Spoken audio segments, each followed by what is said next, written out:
जी से આજે 73 અને 73 ડબલે વાળી જમીન બિન આદિવાસી કે સરકાર કલેક્ટરના પરમિશન વગર લઈ શકતી નથી। તેમ છતાં પણ આ સરકાર કેવડિયાના આદિવાસીઓની જમીન લઈ લીધી। આજે પણ એ લોકો જમીન ના બદલામાં જમીન માટે લડે તેમને એન્કાઉન્ટર કરીને મારી નાખવાના પોઝિશનમાં 24 કલાક પહેલા પોલીસો ઘરે ઘરે મૂકી દેવામાં આવે છે। એવા દાડા કઈ આપણા નહીં આવે, યાદ રાખજો। આ પરિસ્થિતિનું નિર્માણ આપણું પણ થાય। અત્યાર સુધી છત્તીસગઢ, ઓરિસ્સા, ઝારખંડનું આપણે પરિસ્થિતિ જોતા હતા અને સરદાર વલ્લભ પટેલનું સ્ટેચ્યુ બનવાથી ગુજરાતમાં વિનાશની બિલકુલ શરૂઆત થઈ ચૂકી છે। આ કાન ખોલીને સાંભળી લેજો, બરાબર? એટલે આ લડાઈ લડવાની છે, આપણી તાકાત છે ત્યાં વેડફવાની છે। વાતો તો ઘણી છે। ક્યાં આપ્યું કેવડિયા વાળાને જમીન? આજે ભરવા માટે મજબૂર થઈ ગયા। રાધિકાબેન એક સંદેશ આપ્યો તમને કે આપણા તડવી સમાજના બે દીકરાઓ ત્યાં ફરવા જતા હતા। હલાભાઈ, અમારું ગામ અમારું રાજ, આપણે કહીએ ને અમારા ગામમાં અમારું રાજ।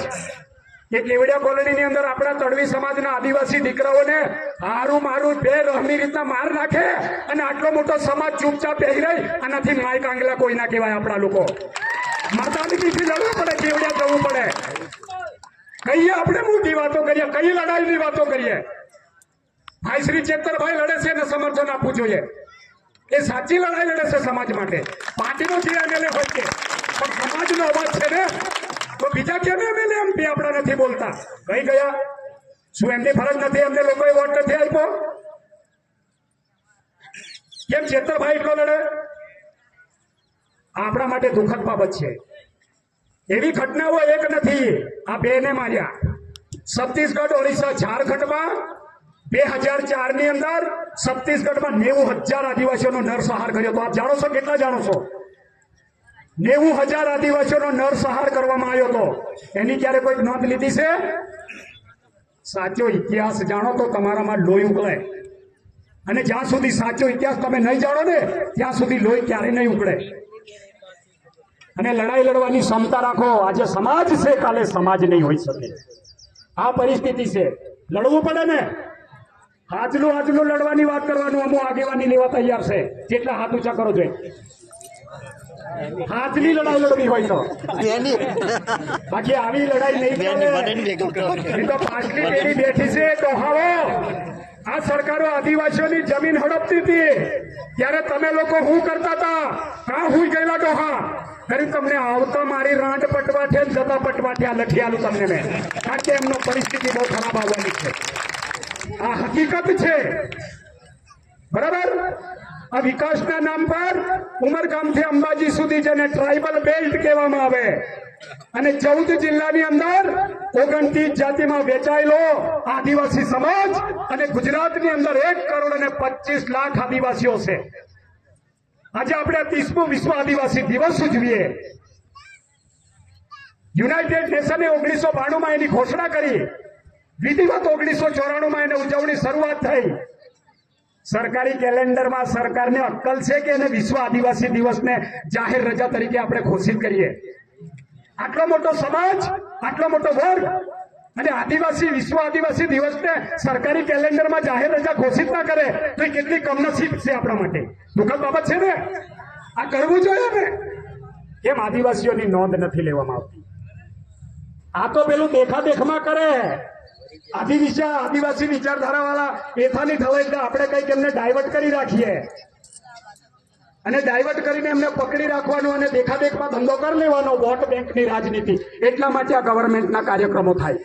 બાકી સાચું આદિવાસી પ્રત્યે લાગણી હોય તો સરકારી કેલેન્ડરમાં કાલે જાહેર રજા ઘોષિત 2025નો વિશ્વ આદિવાસી દિવસને કરી બતાવે તો હું માનું।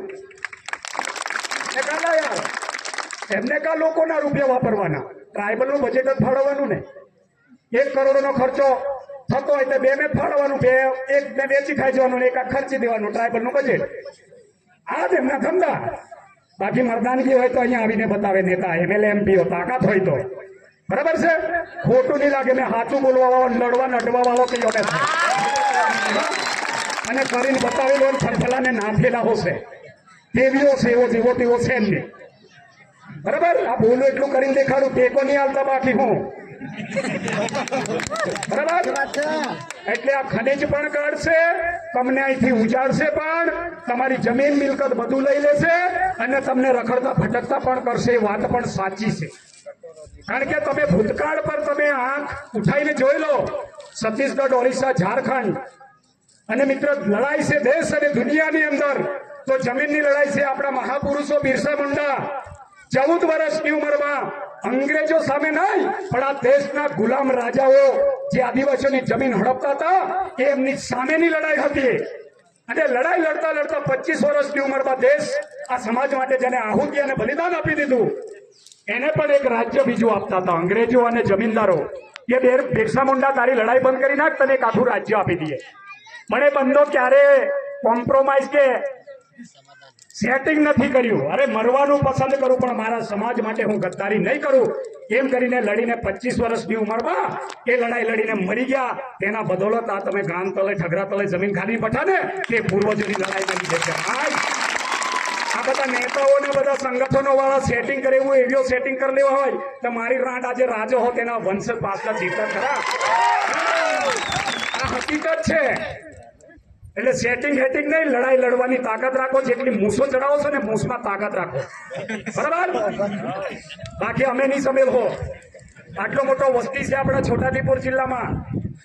મર્દાનગીથી લડવાની તૈયારી રાખો. પાર્ટી પંથ અને રાજકીય પાર્ટીથી ઉપર ઉઠી સમાજની આવનારી પેઢીને આ ધરતી પર માણસ તરીકે કેવી રીતના અધિકાર મળે અને કાયમી કેવી રીતના જીવે એ દિશામાં લડાઈ લડવાની છે. બાકી આવી મિટિંગો તમે નાનલો હતો તારનો ભાગ લ્યો. આવેદન પત્ર હજારો આપ્યા, કોઈ જવાબ નથી આ દિન સુધી. અને આપણે પણ જવાબ માંગતા નથી. હાલ દેવાનું આવેદન પત્ર, પણ કલેક્ટરે એ યસ નો નો જવાબ તો માંગવો પડે ને. એવું ક્યાંય નહીં. હાલ દેવાનું ભેગા થઈને અમારા ગામમાં અમારું રાજ, અમારા ગામમાં અમારું રાજ, આવું કરીને આલી આવવાનું. પછી હું કર્યું તે પૂછવાનું નહીં. બરાબર?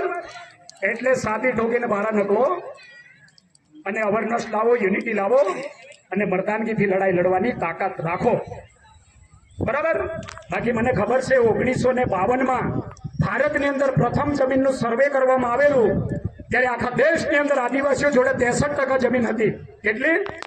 63%. અને 2004ના સર્વેની અંદર આદિવાસીઓ જોડે માત્ર 3% જમીન છે.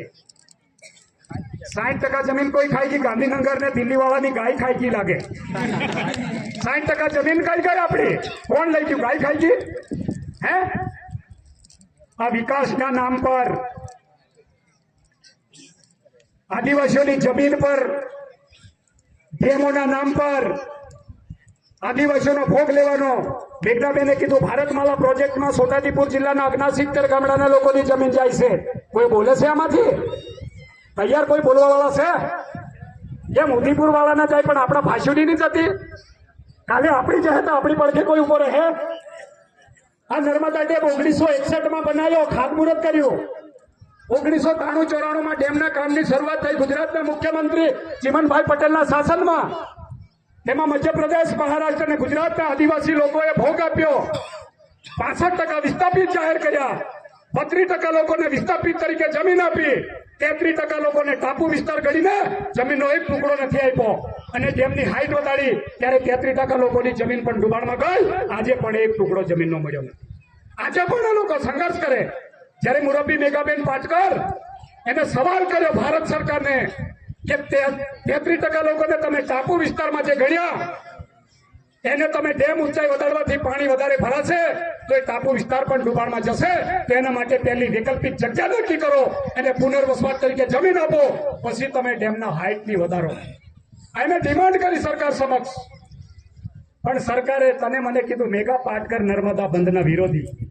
આપણા માણસોને કીધું નર્મદા બંધના વિરોધી એટલે આવ્યો પેલા ને પેલો પેલા ને આપણા વાળા આપણા નેતાને બદનામ કરી નાખ્યું. આ પરિસ્થિતિ છે. આજે આપણા લોકોના ભોગે ડેમ બને, આપણા લોકો જમીનનું બલિદાન આપે. પાણી કોઈને આપે? પાણી કોઈને આપે?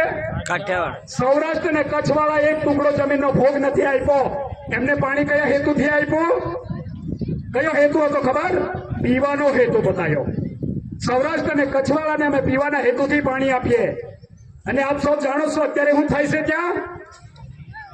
એરિગેશન સિંચાઈમાં પાણી વપરાય એટલું સંતોષથી તો આ સરકાર મુરત 10,000 કરોડ રૂપિયાના ખર્ચે સૌની યોજના અંતર્ગત ચોમાસામાં આ મૂર્ખી સરકાર તળાવ ભરે.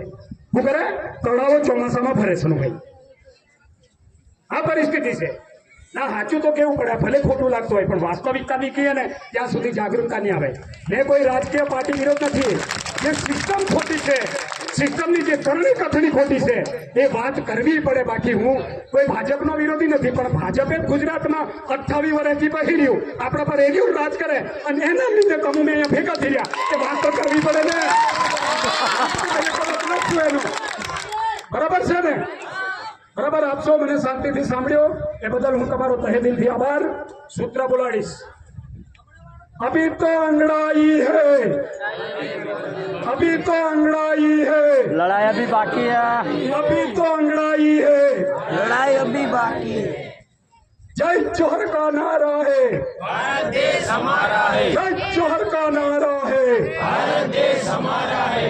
ધન્યવાદ. ફરી એક વાત કહી દઉં. આંબા ડુંગરમાં રિસર્ચ કરે છે અને રિસર્ચ શેડ્યુલ 5મી અનુસૂચિ અંતર્ગત અટકાવવાની જરૂર છે. જો સંશોધન કરતા કાલે મળી આવશે ને તો તગેડીને કાઢશે. સંશોધન કરે એની નિયત શું છે સાબિત કરો. પહેલા એની નીતિ શું છે, એ શું કરવા માંગે છે એને સમજો ડીપલી. બરાબર. જોહાર. જય આદિવાસી, જય ભારત. નરેન્દ્ર કાકાનો ખૂબ ખૂબ આભાર કે આપણને ઉજાસ ભર્યા શબ્દોની સાથે એમને લોકો સુધી